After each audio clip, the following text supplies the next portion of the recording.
আসসালামু আলাইকুম বন্ধুরা, সবাই লাইক শেয়ার কমেন্ট করবেন। এই যে ঘুরা ঘুরা যাইতাছি এই জায়গার যাইতে এই হইছে আবু জাহেলের বাড়ির যে রাস্তাটা, এটা সেই রাস্তা। আর নবী সাহেব যে পাহাড়ের থাকতো এই রাস্তাতে আইতো, হেরামে নামাজ পড়তো আর কি। এখনকার নামাজের টাইম হয়েছে আর কি, নামাজ পড়বো হেরাম সামনে রেখে ইনশাল্লাহ। আপনারা সবাই লাইক শেয়ার কমেন্ট করবেন, ভালো থাকবেন, সুস্থ থাকবেন ইনশাল্লাহ। বেশি বেশি লাইক শেয়ার কমেন্ট করে পাশে রাখবেন, পাশে থাকবেন ইনশাল্লাহ।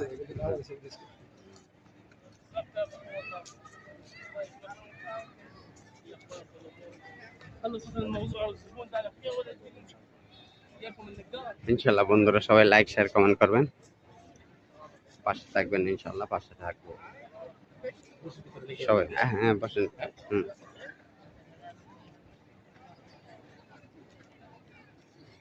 বন্ধুরা সবাই লাইক শেয়ার কমেন্ট করবেন, ভালো আসসালামু থাকবেন, আলাইকুম। সুস্থ